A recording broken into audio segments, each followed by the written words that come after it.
What's up, guys? Rick Furious here.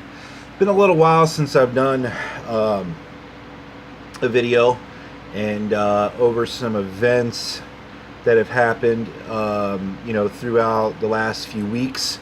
I've always meant to do a 1 year sleep apnea update video, Cpap therapy update video, and over the last couple weeks, some events happened that kind of correlate with sleep apnea, and I wanted to kind of discuss that and give you guys a 1 year sleep apnea update and CPAP therapy update.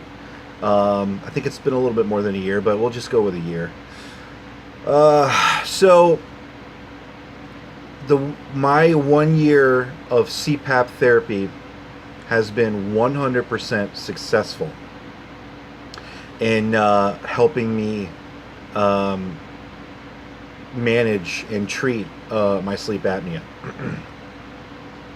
I had some really bad symptoms for quite a few months, and it took me literally 4 to 5 months once I got diagnosed, and once I started getting therapy. It took a few months. Like, I saw a change right away, but it took a few months. But once I started getting the REM sleep that I needed, all the symptoms, 95% of the symptoms that I was having went away, and they've stayed away for forever.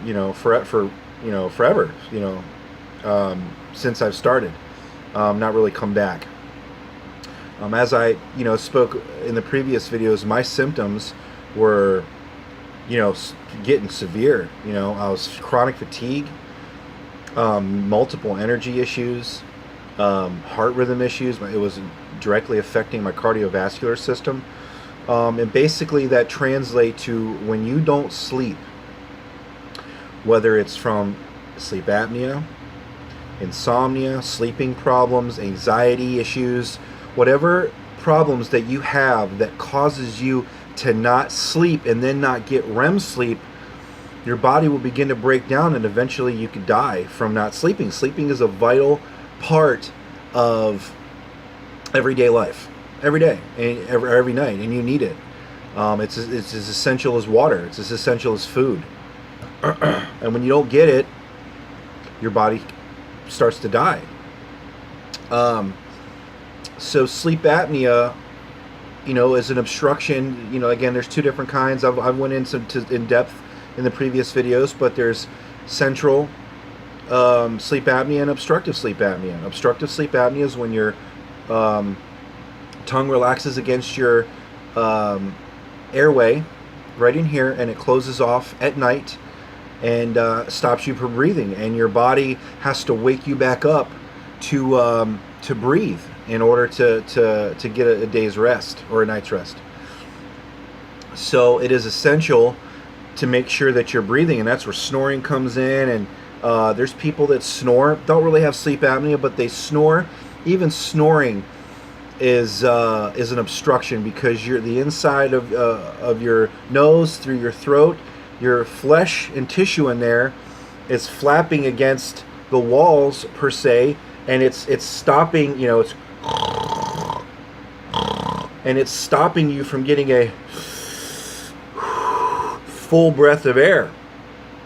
For example, I remember seeing a guy get knocked out once in a fight. And the guy got knocked out and he started to snore. And his brain wasn't functioning to wake him up, so his body was forcing him to breathe because he was unconscious. So he had to breathe in order to stay alive.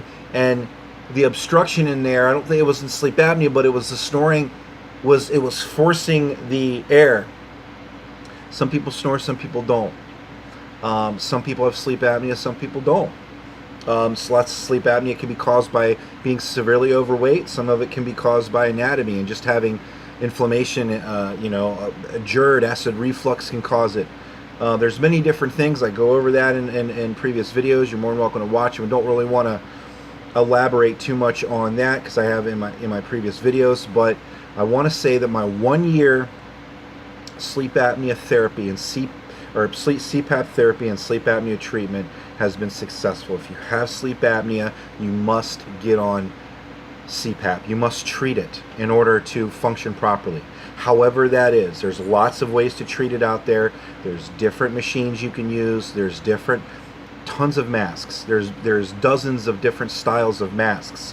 When mask isn't working, try 2, 3, and 4 masks. You have to do work, and you have to put in the time to figure out how to treat it. Doctors will help you, diagnose you. They'll figure out what pressure you need. They'll look at graphs and paperwork and numbers, and they'll come up with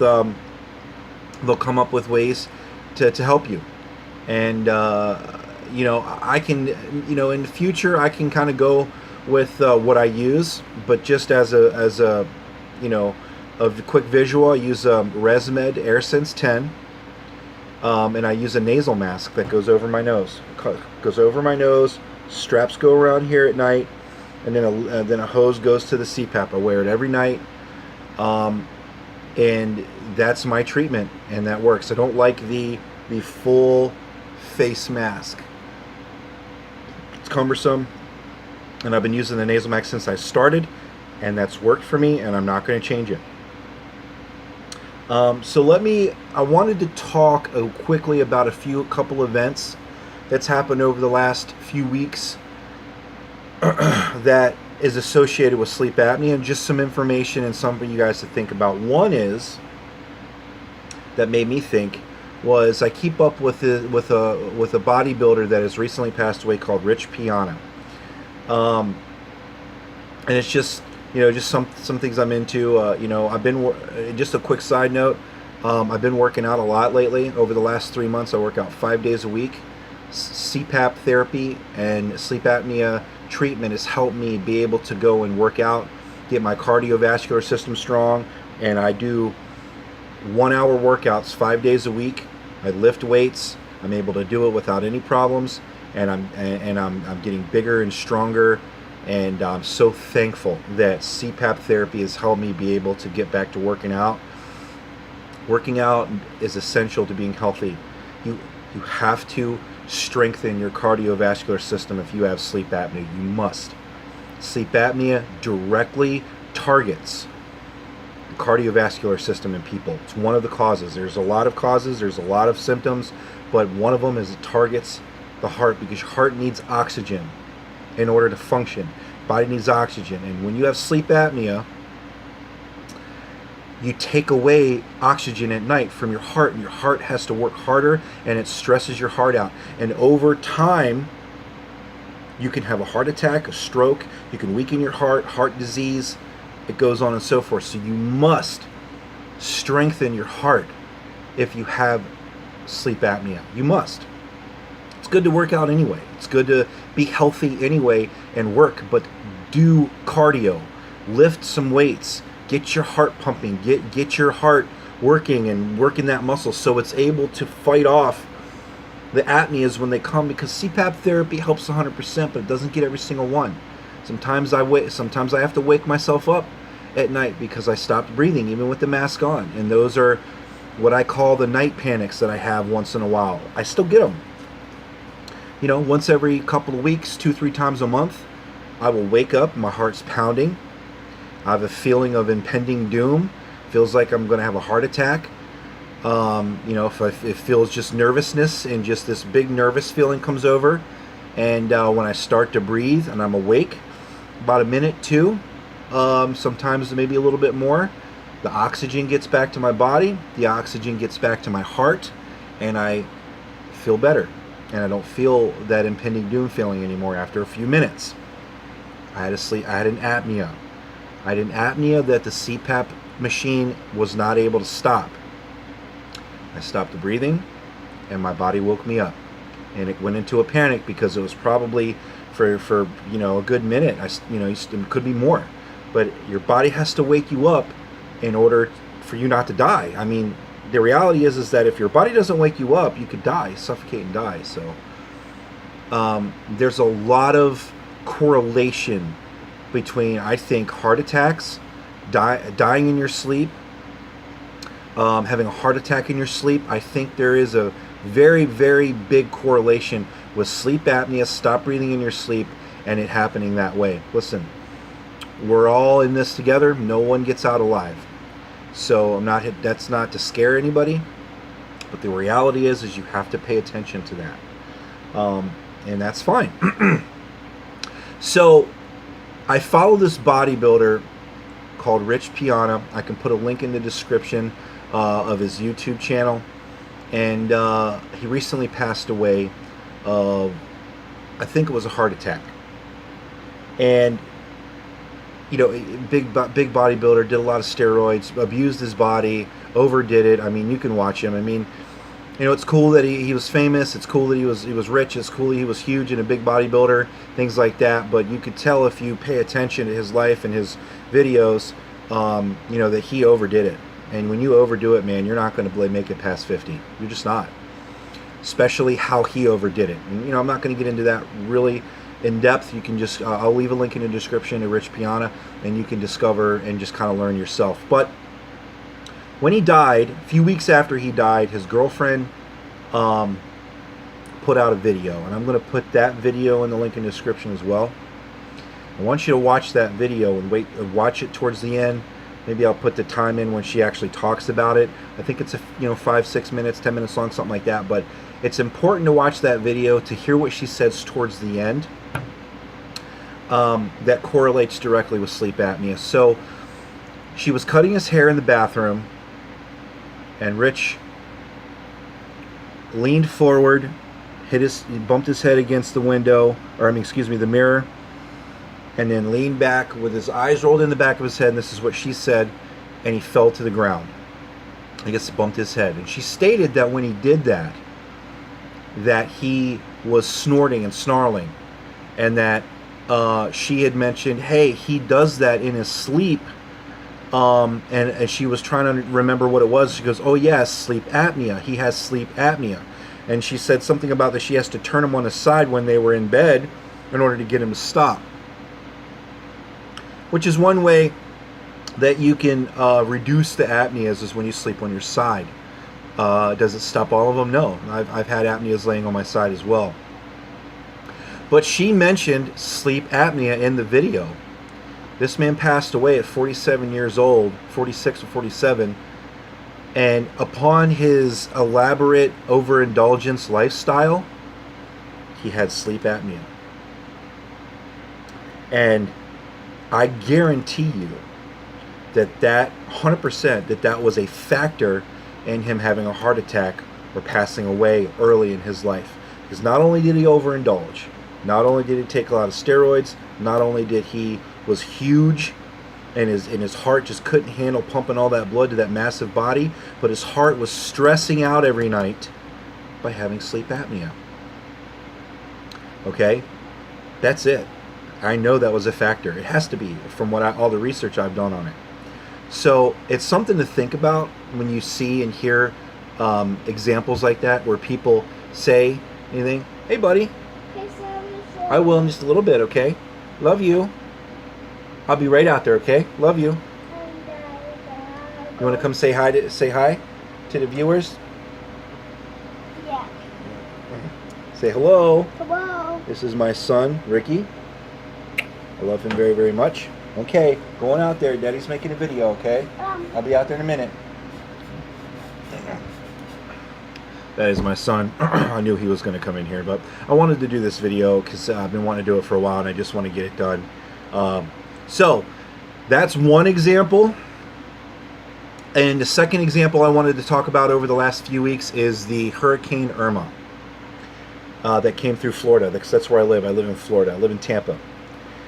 And I knew that the power was going to go out. And I have used my machine and my mask every single day since I was diagnosed, for a year. And and if I don't wear it, will I die that night? No, I don't think so. And I mean, it's possible, but the chances are no. I think it takes a long time of having sleep apnea if it does take you out. But I knew that I was going to have to do a night without my mask because, we didn't have a generator, and your Cpap machine runs off of electricity. So I was, okay, well, we're going to test this night out without my mask, and I'm going to try to sleep. And let me tell you what, it was horrible. You know, I tried laying on the couch, and it was hot. And every time I tried to go into twilight and sleep, I'd wake up. And it did it four or five different times, man. I'm like, man, this sucks. So it showed me that it is important. That mask and that CPAP machine is important, and it helps me fall asleep, helps keep your airways open at night. The temperature in the house was hot because the AC didn't work, and for me, temperature in the room is vital to if my sleep apnea acts up or not. If it's hot, it acts up. I don't know if it's when it's hot, it inflames everything and your muscles relax. When it's cold, I don't hardly have any problems. And I think maybe when it's cold, your flesh tenses up, in here tenses up and maybe shrinks and allows the air to get through. That is a theory of mine. I can't say exactly that that's the truth, but I think that's a theory of mine. When it's cold, I keep it cold in my house, I keep it cold in my room, and I sleep great. So those are two examples that have happened over the last few weeks that prompt me to want to go ahead and do this video for you guys. I will make more videos in the future. I'm going to definitely I've been using the same mask for a while. I'm definitely going to do a equipment video, show people what I use. You know what, with my channel, I definitely gained a lot of views with sleep apnea, and it excited me to pursue making more videos on YouTube. And if you look at my channel, you can kind of see what I was doing in order to get some views, because I got excited. People were watching my sleep apnea videos. I was getting a lot of comments, and it seemed like I was helping people out when we were talking. So, you know, I want to pursue working with YouTube, making videos, and you can see I accumulated 80,000 views literally within 6 months on different videos I did, and I want to pursue that. Really don't want to go into that too much on this video because it's a sleep apnea video, but I will put out more sleep apnea updates as I go. I'm going to try different equipment out there, some different masks and things like that, and do a little bit more of an equipment based, hey, this is what I use, this is what works for me type of thing. I took a break from making videos for a little bit because you know, I make them off my phone, and the video quality isn't kind of where I want it to be in order to pursue more of a YouTube career per se. But I do enjoy making videos. I watch YouTube all the time. You know, I'll watch videos on everything, and I got a lot of different ideas. But this video was a 1-year update, so let me just say, look, 1 year being on CPAP therapy, every night except one during Hurricane Irma, has been 100% successful in taking away all my bad symptoms, helping me sleep at night, and allowing me to have a normal life. Working out, going to work, being able to stay up, being able to function properly. It works. Get on CPAP therapy. Figure out how to make it work. If you can't use it, try. Keep trying. Don't just try for a week and go, oh, this is not working for me, I don't want to do this. Try different masks, try different pressures, try different adjustments. Whatever you have to do, sleep apnea will take your life, and it will take it early. So that's it for this video. Like, subscribe, ask me any questions, I answer them right away. Leave some comments below if you have a 1-year update, how sleep apnea affects you. If you're overweight, lose the weight. That's the first thing you do with sleep apnea. If you identify that you're overweight, your doctor says, well, you know what, you've got a lot of weight to lose. If you have a huge double chin, if you have a lot of fat down here, you know, that's a big part of it. There's many different factors, and you can look all of them up. You can treat this, cure this, fight this, and have a normal life with sleep apnea, but you have to do work. You have to discover. And if you want to go and look, check out some of my older videos on it, the 10-month update, 6-month update.